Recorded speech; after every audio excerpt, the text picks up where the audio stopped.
Today, I would like to talk about the person that you see in that I'm showing you right now. That I will continue to be showing you throughout the course of this video, and that is the character of Benjamin Katz, from the '90s, uh, the idiosyncratic uh, cult comedy hit. Um, Dr. Katz that was on, I think, mostly in the '90s. That maybe went into the first year of the aughts, but I'm not even sure about that. It might have just been a '90s show. And I just realized that I've got to talk about this character because I just love this guy. There's some fictional characters who you just would like to be real so that you could meet them. And Ben Katz is one of those people for me. Now, if you don't know the show Dr. Katz, if you're not familiar with it, I would encourage you to give it a try. You can watch it on YouTube for free. All 6 seasons can be watched for free. Now, it might not be your thing. It's a little slow. It's a little meandering. It's a certain type of humor that's maybe not not to everyone's taste. I always enjoyed it a lot. I watched the show. My wife and I watched this show. This was back when I was married, happily married. In the '90s, we watched this show on the regular, and always enjoyed it. And where do I start? I, I, I, uh, I think I maybe should say something about the world of the show first and foremost. Dr. Katz is about a doctor a psychiatrist who is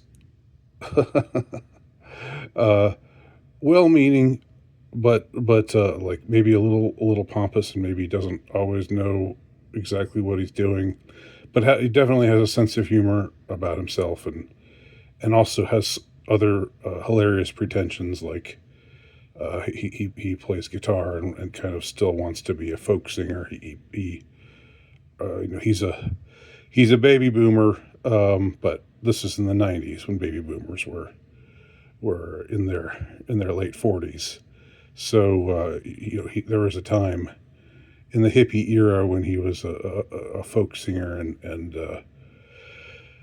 part of him would like to revive that and live the glory days that he could have had, but now he's just this very staid, again, I think good, well-meaning guy, but just maybe in over his head a little bit with his patients. But he does a competent enough job. He does a good enough job that he still is able to have a business going, or a practice going. He has a female secretary named Laura who's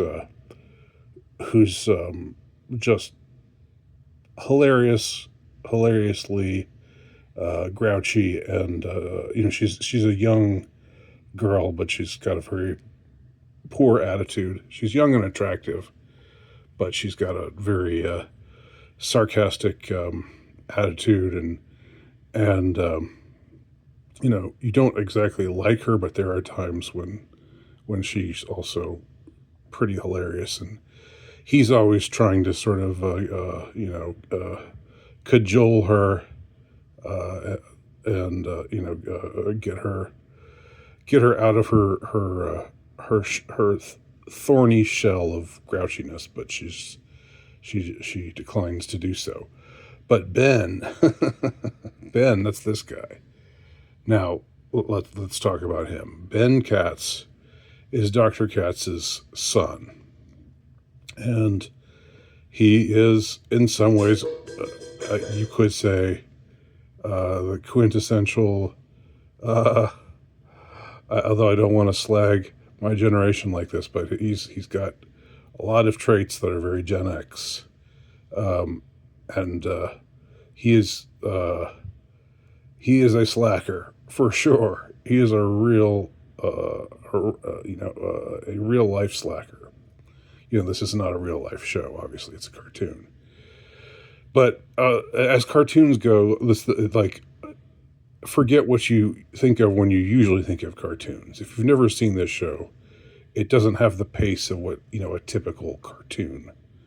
It's not like watching South Park or Bugs Bunny or something like that. It's much more like I said. It's slow paced. It's a little like it's meandering. There's a lot of conversation. It's very deadpan. And so Ben Katz is in his mid-20s. He's still living at home with his father. Their mother left the family a while ago. She's sort of disappeared on them. There is an episode later where they reunite with her. And she's played by Carrie Fisher, as I recall. But for most of the show, she's just not there. She's absent. So it's just about this father, Dr. Katz, and his son Ben, who are living in the city, living in this apartment, and just Ben is just sort of content to be where he is. He shouldn't be content. That's part of what I think is so intriguing about this character is you present this character to me on paper, or if I present this character to you on paper, if I describe this character to you, you would probably think that he was really annoying, really maddening. But he's not, even though all of his flaws are really very real. It's true that he's in his mid-20s. He doesn't have a job. He's just sponging off of. He's just living with his dad. His dad is somewhat overly indulgent of him, although at the same time he does give him passive aggressive hints that it's time for you to get out there and you're actually a grown man now. It's time for you to go out and live on your own and maybe get a job and do your own thing. But Ben is just in a way he's stuck, but in a way he's very content to be stuck. He's over he's like maybe 30 or 40 pounds overweight. Otherwise, not a bad looking guy, and definitely charming.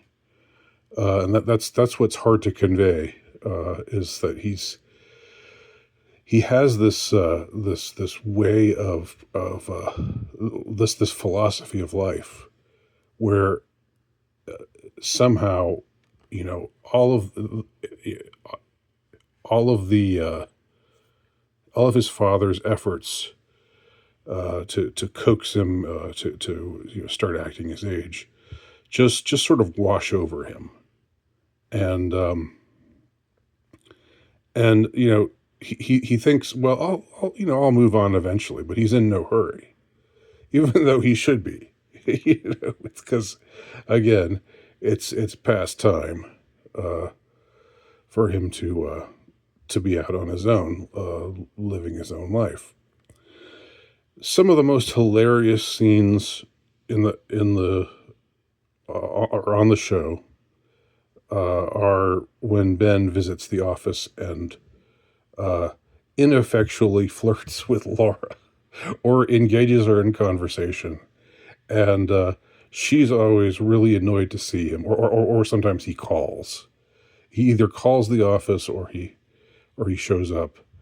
And if he calls, he says, "Hi, Laura," and he's always very enthusiastic, and she always just sighs, I'm so sick of this guy. Just why won't he leave me alone?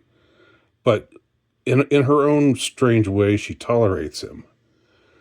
And he keeps trying to impress her in this way or that way, and never works. But it never seems to bother him all that much either. He seems like a guy who's just immune to shame.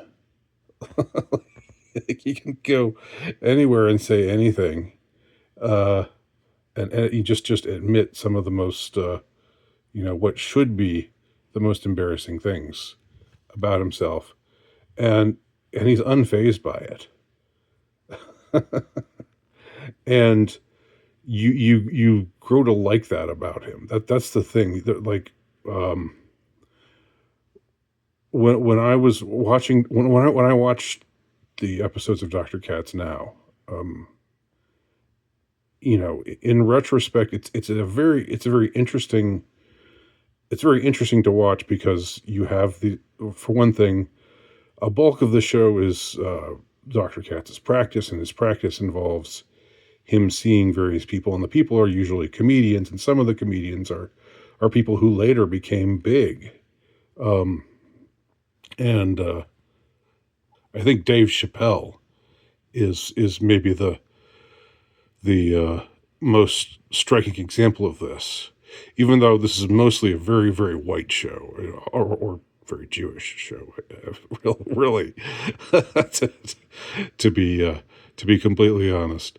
Um, but the comedians tend to be either Jewish or white, if you make a distinction, which I know a lot of people do, and maybe I do. I haven't decided where I stand on that front myself, but I won't get sidetracked on that issue here, because that would be tiresome, supremely tiresome. Um, but so you have Dave Chappelle when he was not really that known of a commodity. This was before the Chappelle Show. This is before he became this well-respected and controversial comedian, and a ton of other people. Janine Garofalo, before she was annoying, there was a time in the '90s when Janine Garofalo was just kind of this cool chick, just sort of this, like it seems like in the aughts she became this hypersensitive, extremely liberal, shit lib kind of person, but in the '90s that really wasn't her persona, and so many other. I mean, some very high, some people who are very well established and who have been around for a long time. Louis C.K. also appears on the show before any of the stuff with him, before any of his various controversies. And yeah, so the scenes now between Dr. Katz and his patients, which are usually comedians, or sometimes they're actors, but actors who can be funny, like David Duchovny is on one episode. So yeah, a lot of big name people. This was just some little show on Comedy Central, but it drew some pretty big names, or in some cases some people who became big names, and some people who later became really annoying. Like, God, I can't think of her name, but who's the redhead comedian, the one who got in trouble for holding up a Trump head? a severed Trump head. I can't remember her name right now. Anyway, she's on the show. She's not annoying. The '90s were before all the people who are now who who are who now so many of us find really really annoying, when they were just sort of normal, uh, identifiable. What do I mean by identifiable? I mean, people you could identify with. Like the things that they talked about, it didn't sound like it was some some snobby Hollywood type talking down about Middle America. That's really not the shtick here, and that wasn't how things felt in the '90s. So in some ways, watching this show is like a time capsule uh, to the '90s, uh, when things were so much more uh, mellow, or just so much less fraught, and there were tensions. Yeah, there were political disagreements, and there were controversies, and political correctness was around, um, but it just wasn't the same kind of atmosphere as exists now. But let me get back to Ben Katz here. Um, just the moments of between Dr. Katz and his patients are kind of hit or miss, because for one thing, having comedians come on, and it's supposed to be a therapy session. Sometimes that works. Sometimes the comedian's routine lends itself to that. Other times it's just sort of like, well, the comedians are coming on and they're just telling jokes. They're sitting on their therapist couch, but they're just doing their comedy routine. And it's sort of a, like I say, it's a bit hit or miss. But the scenes with the main characters are are much more solid, and especially to me, Ben Katz. Ben Katz steals this show in every possible way. What's his name? Ron Benjamin, is that his real name?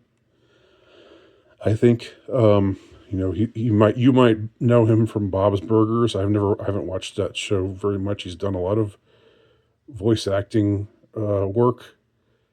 He was later on Home Movies, which is another Comedy Central show, cartoon comedy where he also plays a hilarious character, Coach McGurk.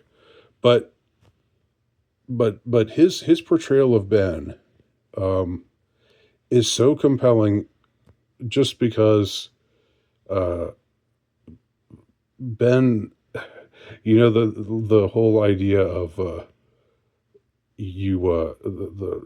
I'm thinking of Fight Club now. Speaking of the '90s, the end of the '90s, but um, you know how when the narrator goes back and finds his power animal, and his power animal is the penguin, and the penguin slides and just says slide, um, and that describes Ben Katz. He lets everything just slides, everything just washes over him. He doesn't stay upset about anything. He'll occasionally get bothered by something, but ultimately he's just unflappable. He's just this unflappable slacker guy. Um, and you think sometime he's finally gonna get a kick in the ass. Life is finally gonna give him a kick in the ass, and he's finally gonna get the message. Well, I've got to. I'm in a state of arrested development. I've got to. I'm a smart guy. I've got gifts. I've got skills. I've got to go out there and be a man, and live my own life, and not just live at home and sponge off my dad. but then again, that might never happen.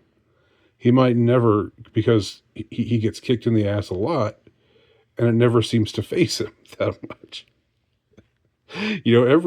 Every time he calls Laura and talks to her, she puts him down, or she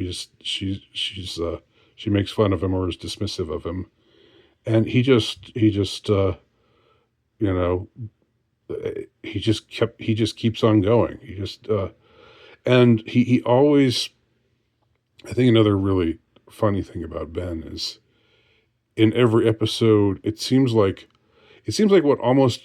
what very often happens, not every episode, um but often what happens in a Dr. Katz episode, which again, there's not usually that much of a plot to it.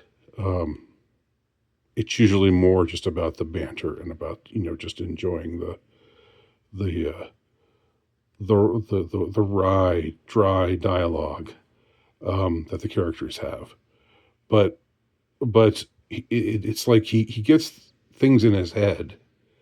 Like he decides he's going to save the world. There's one time where he's walking home and meets a prostitute, and doesn't take her up on her offer, but but meeting her makes him realize that there are people out there who are really struggling in this world, and he's going to go out there and he's going to make a change, and he's going to and so he just becomes this crusader, this one man crusading team, um, for all of 15 minutes of one episode, and then he runs out of steam, and then it's on to something else. He gets these fixations, he gets these obsessions. Um, he their television, their TV stops working, and so he decides to use his father's credit card to buy this gigantic TV that takes up all of the wall, and his father tells him to return it, and like sometimes he's responding to something that his dad says, like his dad talks about this happened or that happened, or his dad has been messing around with his guitar and he's written a new song, and Ben at first makes fun of his dad's new song, and but then he decides he's going to be his engineer, and so he buys all this expensive equipment, and sets up a studio for his dad to record this lame new folk song, and like it's like he goes from one thing to another to another. He gets recruited to help, like one of their neighbors has a bunch of pigeons that he keeps on the roof, and this guy goes out of town, so he gets Ben to feed and take care of the pigeons, and so for a short time he's just obsessed with pigeons, and so, and there's one pigeon in the coop who flies away but always comes back, and he shows his dad, like at the end of the episode, he opens the cage and shows his dad how this happens, and this pigeon just flies off. It just disappears, and it doesn't come back, and he's like, oh well, that's gonna be when Mr. Whoever comes back from his vacation and his favorite pigeon is gone. That's probably gonna be an adjustment, and it's just everything is like everything is low key, everything is um again, I think that's what makes Ben so interesting and so appealing, is on the one hand his complete lack of responsibility, his refusal to take responsibility, even though on some level he's aware that he should. But he says, look, I just haven't I just haven't found the right when I see when something comes around for me that calls to me, I'll know what it is, and I'll. Uh, but uh, but no matter what, he never has the perseverance. He never, even though as I said, he gets interested in things. He gets these short term bursts where he's interested in this, that, or the other thing. But it never. He always runs out of gas, and ultimately loses interest in it. So, and in a way, his father is similar, except his father has actually taken responsibility, actually has a job, actually, has, takes his responsibilities, uh, seriously, but also has this indulgent side where he wants to be a folk singer, or he wants to. Sometimes he wants to like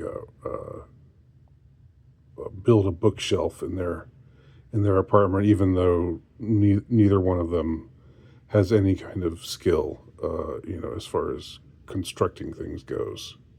I mean, they're Jews. well, I mean, I should talk. I'm basically the same way. Um, I don't have any practical skills either.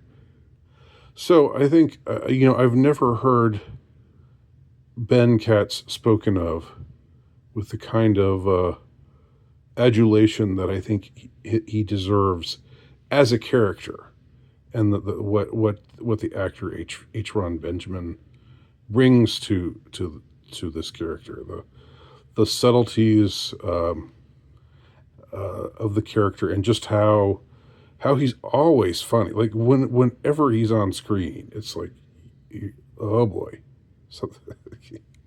Whether he's talking to his dad but especially when he's talking to Laura, it should be humiliating. It should be like cringe inducing. We should see him just striking out with this girl over and over again, and we should be embarrassed on his behalf. But somehow it avoids being that way because he just. I mean, I've said it like maybe 5 times now, but he just evades embarrassment. He has no shame. He's a guy with no shame. When you've got no shame, you can really go far. Or maybe you can't. Maybe it's not about going far, but you can really avoid a lot of pain. When when you've got no shame, um, it's kind of an enviable state to be in, because even though he does look ridiculous, even though he is not succeeding, even though he's not impressing her, and even though all of his tasks, all of the all of the futile little notions that he comes up with, these ideas for starting his own business, where he's giving celebrities rides to places, and he rents a Monte Carlo. He rents a really expensive rental car with his dad's credit card, um, and doesn't quite work out. But all of these things, like he fails, and then he just moves on. The next day, it's like nothing had. It's like nothing had happened. Uh, he's probably just going to be this slacker guy forever. Now, I don't know if we come back. The show was taking place when he was in his mid-20s, and if there ever were a show, if we ever came back and he was in his mid-30s and he was still doing the same stuff, I don't know. I don't know what if we would be able to to see him in quite the same light? That's a good question. But over the course of the show, he never makes progress. He's a static character. He doesn't change. He doesn't evolve. He doesn't grow. And yet he's always interesting to watch, because it's like, what's he going to do this time? What is he going to become fixated on this time? How is he going to try to impress Laura this time? And fail miserably, but still, not really have it bother him.